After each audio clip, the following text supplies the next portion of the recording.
Hi, you're on the Alice Reddit Stories channel. Subscribe to my channel as well as to my Facebook, the link is in the description. Enjoy watching.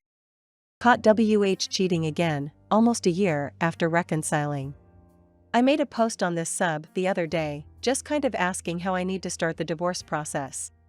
You can give it a read if you want to. I've made up my mind that I want a divorce, but it's very overwhelming given my current circumstances.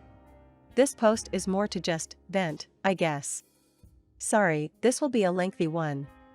It's only been a couple days, but lying to him and pretending to be a happy, naive wife makes me feel slimy already, and I need to get this off of my chest and maybe talk with people who understand what I'm going through. I don't have anybody safe to talk to besides my therapist, but my appointments are bi-weekly. By safe, I mean word not getting back to my husband that I A, know about his actions, and B, am planning on divorcing him. I don't want him to know until I hand him the papers, which will likely be a few months from now. A timeline of the past year, for context. November 2021, moved to military housing in WA. December 2021, got job at commissary on base. January 2022, found out about him cheating on me since June/July 2021. Talk of a divorce happened, but we ended up deciding to reconcile in February. March 2022, finally found a job opening in my field that wasn't too far from base, took it. May 2022, found out I was almost 2mo pregnant. July 2022, started having pregnancy complications and had to quit my job. July-August 2022, fell into deep depression as I was unable to work. Staying cooped up in the house 24/7 was driving me crazy. Unbeknownst to me, this is also the time period he began cheating again, at least, this is when the proof I found started up. So that's a nice punch in the gut. I started therapy through the OB clinic at the military hospital, and I've been doing a lot better since then. October 2022, had a labor scare at 32 weeks, was having contractions, and was dilated. DRS were able to stall the labor process, and I was given steroid shots to help boost baby's lung development. November 2022, got a weird feeling and snooped through his phone a couple nights ago, found evidence of him cheating again, since July-ish up to as recently as 5 days ago. I'm 34 weeks pregnant at this point. It's only been a couple of days since I found out about the new stuff. I snooped through his phone again because I had a bad feeling and found so much. I'd been checking his phone every now and then throughout the reconciliation period, and sometimes found suspicious things, but they weren't really anything noteworthy either. He'd had an OnlyFans account, and I didn't mind it at first. I mean, I thought it was kinda dumb to pay for porn when there's so many free websites out there, but to each their own. But there was a time period where I saw he was spending $200 plus per month, sometimes even blowing that in one paycheck on fucking OnlyFans. In August, I logged on to his account, just to see what in the actual hell he was spending so much money on. Turns out, he was messaging the women he subbed to for more personalized content, flirting, tipping them extra, etc. I told him that this aspect of it made me uncomfortable and that we didn't exactly have the money to be dropping that much money on porn. He agreed and deleted his account in front of me. Keep in mind that up until 3 weeks ago, we were still having regular and frequent sex throughout my pregnancy, so I didn't exactly leave him wanting in that department. Now, because of the labor scare 2 weeks ago, we can't have sex because it might cause me to go into labor again, and I can only imagine that this issue of his will just get worse because of it. Recently, though, he went to Google something on his phone, and it was one of his recent searches. I looked over, saw that, and asked him about it. The convo went something like this. Me, why did you Google of? Him, I didn't, I accidentally clicked on a link and it took me to the website. Me, that's not how Google works. It wouldn't show up in your search history unless you searched it. Him, well, I deleted my account in front of you months ago, and I haven't used it, so I don't know how it got there. Me, then show me. Him, no, this is ridiculous. I deleted it. Me, then there's no harm in you showing me. Him, fiddles around with his phone for a few seconds, obviously aggravated, then turns the screen towards me. See? User not found, or something like that. I can't remember the exact wording on the site. Me, thank you. It just made me worry for a second. I'm sorry for being paranoid about it. Kinda laughing it off. Him, noticeably eases up and laughs a little. You are paranoid. I dropped the issue, and we continued the day as normal. That's when I checked his phone, cause WTF did he get so angry at me for? LMAO, fucking dumbass forgot to empty the trash folder of his email, and the receipts prior to that convo are still there. He had another account and deleted it when that convo took place, hence the aggressive fiddling. It just baffles me that he thought I was that stupid. It's insulting. Granted, him cheating on me is fucking insulting, but really? Trying to gaslight me about how Android software and Google works when I've worked in tech for years? Are you kidding me? I found a bunch of other things, too. I was able to decide on reconciliation the first go-round, because it was just him asking random women for nudes on top of the purchases. Seems like overkill, doesn't it? Don't forget to support my channel by subscribing, thank you. Now, it's escalated to him sending nude photos/videos of himself to these women, as well. I don't think we can come back from that. If it's escalated this far, then how much longer until he physically cheats on me, if he hasn't already? I'm planning to divorce him after the baby arrives, as I don't want to add the stress of finding a lawyer right this second, because baby could pop out at any moment now. That, and even finding the opportunity to make a consultation appointment with a lawyer is difficult because we share a car, my car, and he's the one who primarily uses it. Makes a damn mess of it, and I constantly have to remind him to clean it. This man, whenever we would sit down to have a discussion about an issue in our relationship post-reconciliation that had to do with trust, he would try to make me feel so guilty because I haven't moved on from his cheating yet. I just need to give him more opportunities to show that he can be trusted. Every time I tell him that I did give him opportunities to be trusted, he just dropped the ball every time. Whenever he'd go out drinking with his buddies on the weekends, I'd ask him to A, be home by 1 a.m., or B, give me a call or text me if he was going to be out later than that. Very simple, right? Wrong. He would always forget. So when baby wakes me up at 2 to 3 in the morning by stomping on my bladder, and my husband's not home, I'm the one who has to call him asking why TF he's not home yet. Whenever I'd ask him to get something done, typically something like helping me moving something heavy, like getting baby's new furniture or a giant box of baby clothes up the stairs, it was always I'll get it done later, I'll do it later, but it would never get done. So days/weeks would go by, I'd get frustrated, do it myself, then he'd get upset with me for doing it because you're pregnant, you're not supposed to be moving heavy things. Oh yeah, bud? Really? That's crazy. I never thought of that. Maybe, just maybe, I wouldn't have to if you would just do it like you said you would, instead of saying later every time I ask for him to do it. I tell him that if I can't trust him when it comes to little stuff like that, then how can I trust him when it comes to him saying I'm not cheating on you? He never has an answer for that one. Gee, I wonder why face with rolling eyes. He talks a big game to me, his friends, and his family about how excited he is to be a father, how much he's wanted this, a loving wife and child, his whole life, etc., but he's still actively making choices that will ultimately destroy that little dream of his. It just doesn't make sense to me why, if this is his literal life stream, he would put all of that in jeopardy for random women's nudes. Again, sorry for the long post. I just hope that I'm able to get through this without caving in and confronting him before I get those papers. I don't like lying, it makes me feel disgusting. What's worse is, I know he doesn't feel this way about lying to me. He doesn't feel like the scumbag that he is. Why doesn't he get to feel nasty and gross for doing this? Why does he get a thrill out of it, while I feel like an awful person? He thinks he's got me played, that I feel like I'm just being paranoid. But oh boy, he's going to have a rude awakening whenever I get my hands on those papers. My 33M, very close friend, 37M, stopped communicating with me and suddenly chose to end our relationship. Our mutual friend thinks he overreacted because of his strained marriage and will eventually apologize, but I don't think there's any way to save our friendship. My close friend Brad, 37M, and I met a little over 8 years ago, in very different circumstances. Back then I was very poor, as I was trying to make a career transition.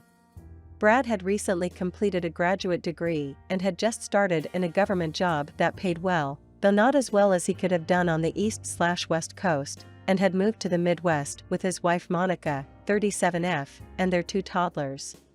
Back then we all liked each other, and my girlfriend at the time, Ashley, 32F, would regularly go to Brad's house to play board games and D&D, where I was the dungeon master. A couple years went by and I moved to the West Coast, where my career took off. At the same time, a couple things changed. Don't forget to support my channel by subscribing, thank you.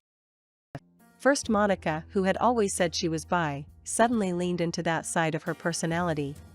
She cut her hair extremely short and started dating several women while still married to Brad. With his consent, they had an open marriage according to him, although he had never dated anyone during the marriage, only she did. Meanwhile, on the West Coast, Ashley and I had a huge amount of friction, which basically boiled down to me no longer wanting to be in the relationship and her threatening self-harm if I left her. This made me extremely frustrated, especially because she refused therapy, and I did not handle things well. She would yell at me, and I would give as good as I got, though, to be clear, I never laid a finger on her.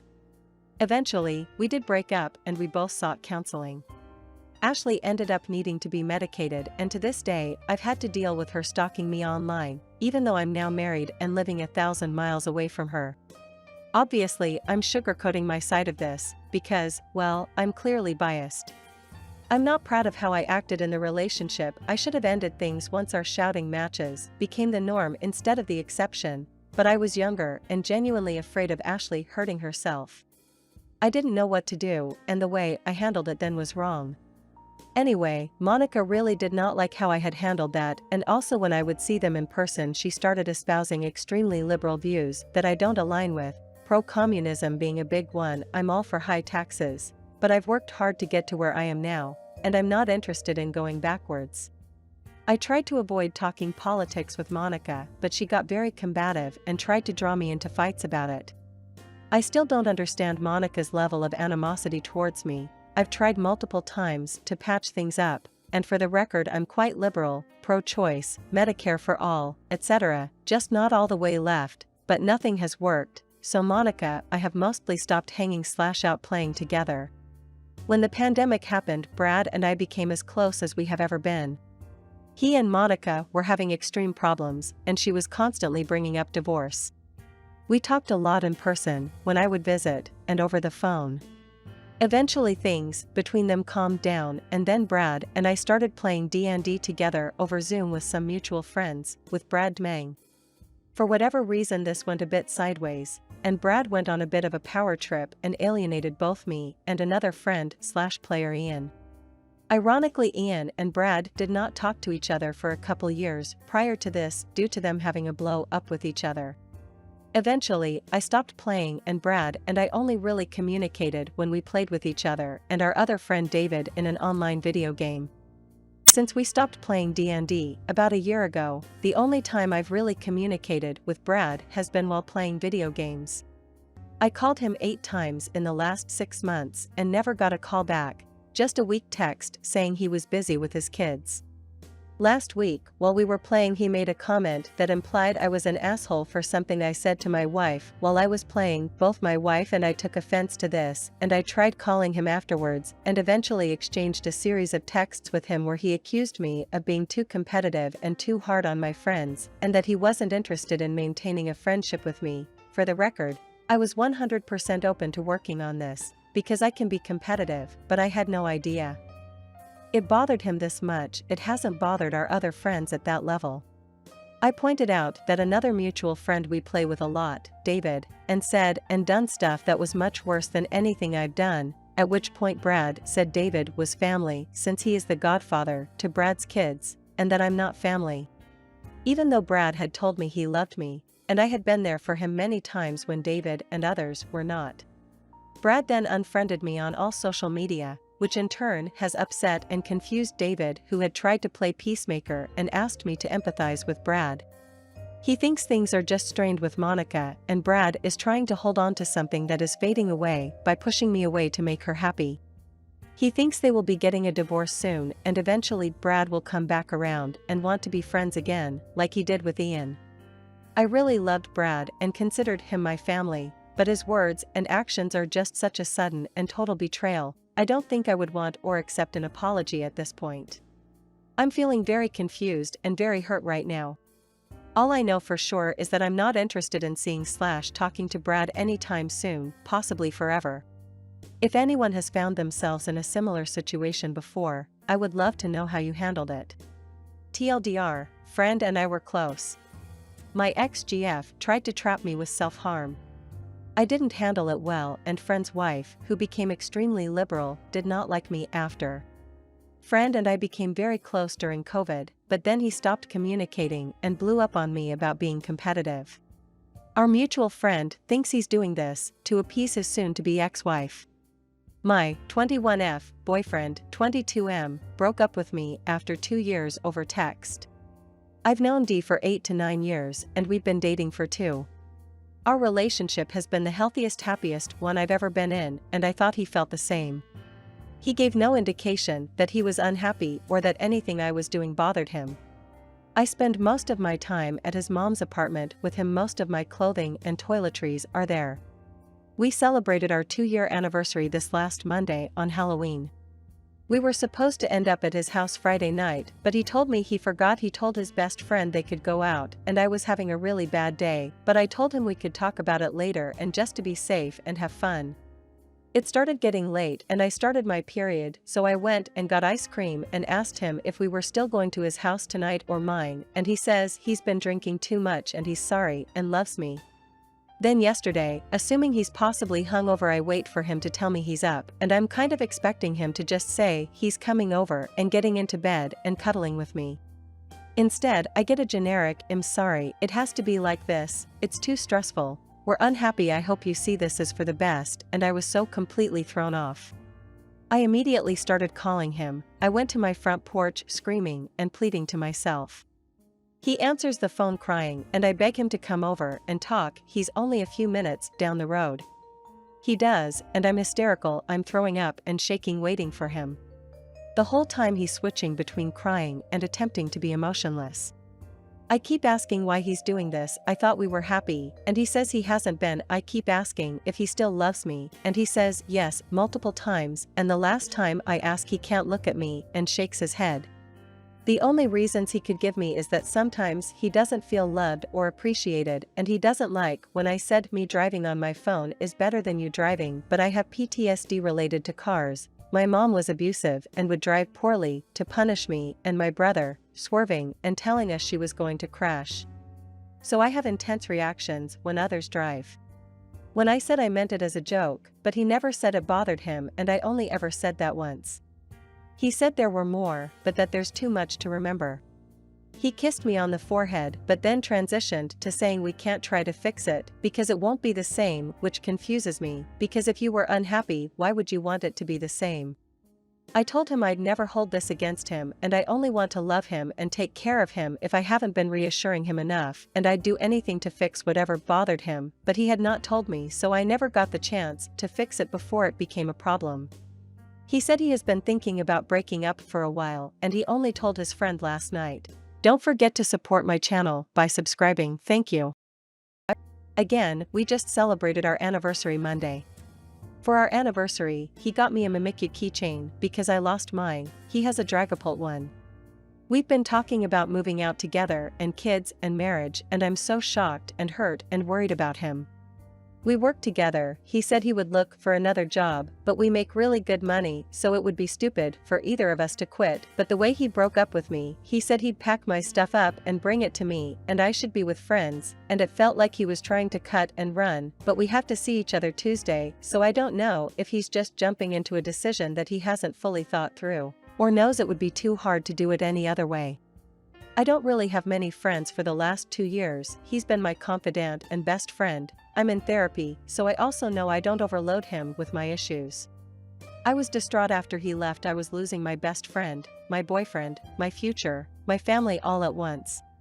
I messaged his mom that I loved her and thanked her for everything because she and his whole family fully accepted and cared about me. His nephew called me aunt. I told her I would be by some time to get my stuff and give my keys back. All she could say is WTF. She eventually called me while I broke down and she told me that I'm always welcome. She thought we were getting married and I'll always be her daughter. She has no idea where this came from either. She's around us together more than anyone else and said that it doesn't make sense. We never argue. She said I was the best thing that ever happened to him. My cousin thinks maybe he got scared about the future and that's why, but he's the one who brought up marriage and kids. I don't think he cheated. BC, we're almost always together. He's never asked for space. I usually am at his house half the week and mine the other. I'm so confused how it's just over. He didn't even want to let me fix whatever was going on or even tell me exactly what he was feeling. I'm on the couch at my cousin's because I couldn't be alone. I want to sleep, but I keep going over it again and again trying to figure out where it went wrong when he became unhappy, but he never ever seemed different. We laughed and have been watching Grey's Anatomy, waiting on the new seasons of our favorite anime to be dubbed. We literally thought the same and always be finished each other's sentence, and I thought we were so in sync. I'm just so blown away. I just feel empty and like I've been hit by a train. I'll always love him. I don't know how to be my own person. After 2 years, I've been insecure about my weight and trying not to fall back into disordered eating, and he always made me eat and we went to the gym together. I just don't know where to go from here. Everyone says to give him the weekend and see what happens. If I think of anything else I'll update and I'll add the last texts before the breakup and the breakup text. TLDR/boyfriend of 2 years ended things over text out of the blue. Thank you for watching. Subscribe to my channel. There are many interesting articles ahead.